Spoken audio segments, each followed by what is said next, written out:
तीसरे की। ज्यादा अपना घुटना भी किसी के पांव पर नहीं होना चाहिए। ना जाने किस वेश में कौन किस रूप में आकर कथा को श्रवण कर रहा है और हमारा पांव उसको लगे, वो श्रेष्ठ नहीं है महाराज। उसको लगना नहीं चाहिए, लगे ना। कहां कोई सत्संग में लगा, कोई भजन में लगा,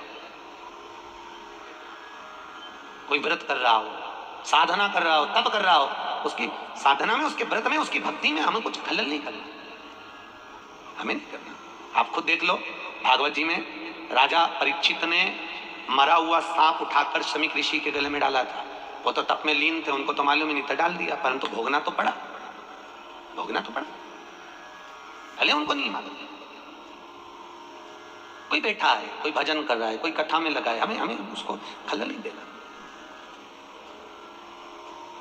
कई बार तो कई जगह कथा करने जाते हैं ना, तो वहां जगह कम रहती है तो दिन भर लगे रहते हैं, खस को आगे सरको, आगे सरको, आगे बढ़ो, आगे बढ़ो।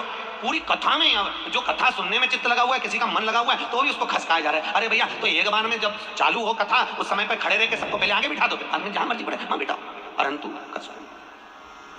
एक चीज हमने यहाँ देखी करमाला में, भागवत ज्ञान गंगा यज्ञ समिति में, कि यहाँ कोई वीआईपी जैसा कोई काम नहीं है कि हमने अनेक जगह कथा करने जा रहे हैं तो वहां पर पहले कथा चलते में माइक उठा के बोलने लगते हैं, श्रीमान जी आ रहे हैं, अब वो माल्यार्पण करेंगे, अब वो ये करेंगे, अब वो ये करेंगे, और मालूम पड़े उतनी देर की कथा जैसी कृष्णा होगी।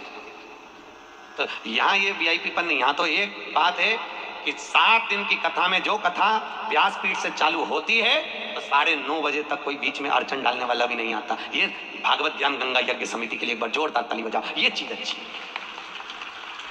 हम कई लोग, और ऐसे टाइम पे कथा अच्छे टाइम पे रखी तुमने कि कहीं कोई कहे कि आमदार आ रिया ने खासदार आ रिया तो बापड़ाउन तो यूं बढ़िया भी, तो कोई आने की तो भजन करो, कथा सुनो, अभी कोई नहीं आ सकता। चित्त वृत्ति में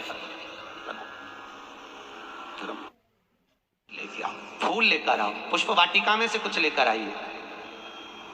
पीछे पलट कर देखा तो सीता जी खड़ी थी, विश्वामित्र जी शालिग्राम जी की पूजन कर रहे।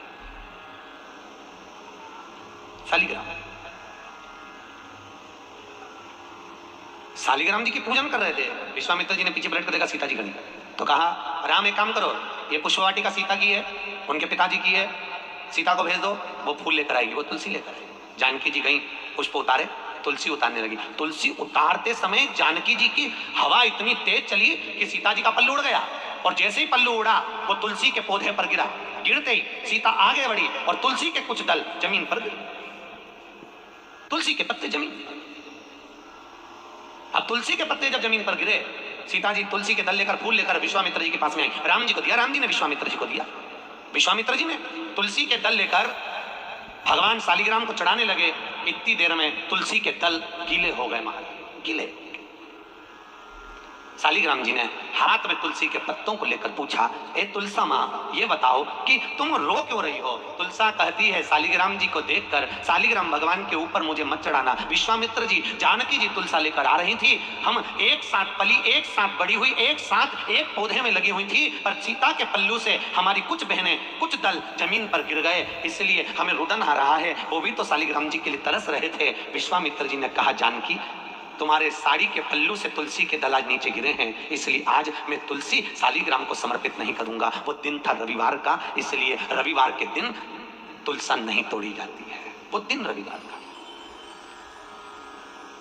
फिर कहा, रविवार को पीपल के पेड़ की परिक्रमा नहीं लगाना चाहिए। नहीं लगाना चाहिए, क्यों नहीं लगाना चाहिए? उसका व्याख्यान विष्णु पुराण में लिखा है।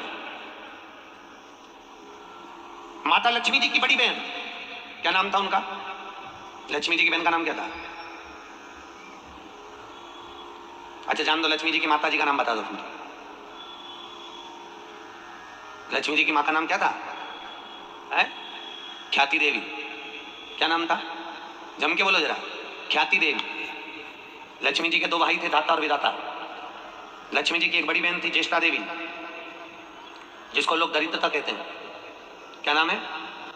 ज्येष्ठा, उसको लोग दरिद्रता कहते हैं। वो दरिद्रता जो थी, वो ज्येष्ठा भगवान विष्णु को बहुत ज्यादा चाहती थी, बहुत प्रेम करती थी भगवान नारायण से, बहुत प्रेम। नारायण मेरे हो जाएं, मैं नारायण की हो जाऊं, नारायण मेरे हो, मैं नारायण की हूं। पर भगवान विष्णु ज्येष्ठा को नहीं चाहते थे, दरिद्रता को नहीं चाहते थे। भगवान विष्णु किसको चाहते थे? अरे बोलो जम के, लक्ष्मी को। बोलो हर हर आवाज नहीं आई, जरा दम के बोला हर हर। भगवान विष्णु किसको चाहते हैं? लक्ष्मी को। और दरिद्रता किसको चाहती है? भगवान विष्णु। महाराज भगवान नारायण ने कहा लक्ष्मी तुम और हमारा विवाह हो जाए। लक्ष्मी जी कहती हैं नाथ विवाह तो हो जाएगा, पर बात इतनी सी है, घर में बड़ी बहन अगर कुंवारी बेटी है तो छोटी की शादी कैसे हो सकती है? होती है क्या? अरे बोलो तो। नहीं, बड़ी बहन है तो पहले बड़ी की हो जाए फिर छोटी की हो जाए। मैं शादी नहीं कर सकती जब तक मेरी बड़ी बहन की है। भगवान नारायण ने उसी समय पर दरिद्रता का विवाह करने के लिए एक दुस्साह मुनि को बुलाया। उनका नाम था दुस्साह मुनि।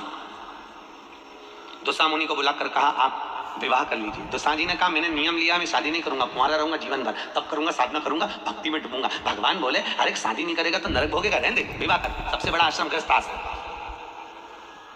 सबसे बड़ा आश्रम है गृहस्थ आश्रम। संत बनना सरल है, साधु बनना सरल है, तपस्वी बनना सरल है, जोगी बनना सरल है, साधक बनना सरल है, संन्यास लेना सरल है, पर सबसे ज्यादा कठिन है गृहस्थ आश्रम।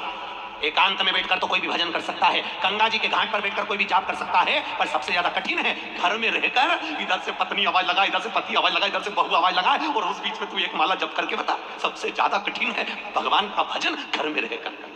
बहुत कठिन, बहुत कठिन। श्री शिवाय नमस्तुभ्यम। दर्शकों, हर हर महादेव। जैसा कि हमने जाना, पूजनीय गुरुजी ने बताया कि आखिरकार रविवार के दिन तुलसी जी को क्यों नहीं तोड़ना चाहिए, तुलसी जी को रविवार के दिन क्यों नहीं उतारा जाता, तुलसी के पत्ते रविवार के दिन क्यों नहीं तोड़े जाते, और साथ ही में इन तिथियों पर भी ध्यान रखना चाहिए। लगभग सभी हिंदू घरों में तुलसी जी का पौधा मुख्य रूप से पाया जाता है। साथ ही सुबह और शाम इसकी पूजा करने का भी विधान है। मान्यताओं के अनुसार प्रतिदिन तुलसी जी में जल देने से और दीपक जलाने से व्यक्ति का परिवार में हमेशा सुख और समृद्धि बनी रहती है। साथ ही शास्त्रों में तुलसी से संबंधित कई नियम भी बताए गए हैं। आज के इस वीडियो में हम उन नियमों को जानेंगे। हिंदू धर्म में तुलसी के पौधे को पूजनीय माना गया है। तुलसी न केवल धार्मिक दृष्टि से महत्व रखती है, बल्कि आयुर्वेद में भी इसके कई लाभ बताए गए हैं। साथ ही तुलसी से जुड़े कई नियम भी हैं, जिसका ध्यान रखना बहुत ही जरूरी है। ऐसा ही एक नियम है, रविवार के दिन तुलसी के पत्ते तोड़ना नहीं चाहिए। आइए जानते हैं इसके पीछे का कारण और वजह। तुलसी का धार्मिक महत्व। शास्त्रों में तुलसी के पत्ते की इतनी महिमा बताई गई है। इसका एक पत्ता भी श्राद्ध और यज्ञ के आदि पुण्य देने के काम करता है। तुलसी के पौधे में मां लक्ष्मी का वास माना जाता है। मान्यता है कि जिस घर में प्रतिदिन तुलसी जी की पूजा की जाती है, उस घर में हमेशा सुख और समृद्धि बनी रहती है। साथ ही आर्थिक परेशानियों और नकारात्मकता से भी छुटकारा मिलता है। रविवार को नहीं उतारे जाते हैं तुलसी के पत्ते। पौराणिक मान्यताओं के अनुसार तुलसी भगवान विष्णु जी को अति प्रिय है। वहीं हिंदू मान्यताओं के अनुसार रविवार का दिन भी भगवान विष्णु को समर्पित है। इसलिए रविवार के दिन तुलसी जी को तोड़ना वर्जित माना गया है। इस दिन भी तुलसी जी को भूलकर ना तोड़ें। रविवार के अलावा चंद्र ग्रहण पर, सूर्य ग्रहण पर, एकादशी, द्वादशी, सूर्यास्त के बाद तुलसी के पत्तों को तोड़ना वर्जित माना जाता है, क्योंकि ऐसा माना जाता है कि इन तिथियों पर भी तुलसी जी भगवान श्री हरि के लिए निर्जला व्रत रखती हैं। इसलिए इन दिनों में तुलसी तोड़ने से हमें बचना चाहिए। साथ ही इन तिथियों पर तुलसी जी में जल भी अर्पित नहीं किया जाता है। इसी के साथ में तुलसी जी में यदि आपकी कोई कामना है जो बहुत समय से अधूरी है, तो साथ ही में तुलसी जी के समक्ष आप इस एक उपाय को कर सकते हैं। जब आप तुलसी जी को जल अर्पित करें तो उस जल में आप 5 इलायची, जो हरी वाली इलायची आती है, उन इलायचियों को डालकर तुलसी जी में जल अर्पित करें। और जल अर्पित करते समय 11 परिक्रमा लगाते समय ओम नमो भगवते वासुदेवाय मंत्र का उच्चारण करें। कहते हैं इस मंत्र से भगवान श्री हरि विष्णु अति प्रसन्न होते हैं। फिर चाहे आपकी घर संबंधित कोई समस्या हो, आर्थिक संबंधित कोई समस्या हो, धन वगैरह की कोई समस्या हो, वह सब समस्या समाप्त होती है।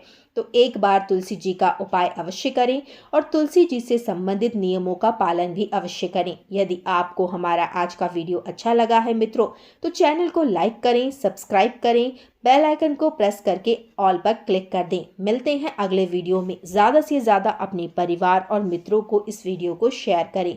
धन्यवाद दर्शकों। श्री शिवाय नमस्तुभ्यम। जय माँ लक्ष्मी। हर हर महादेव।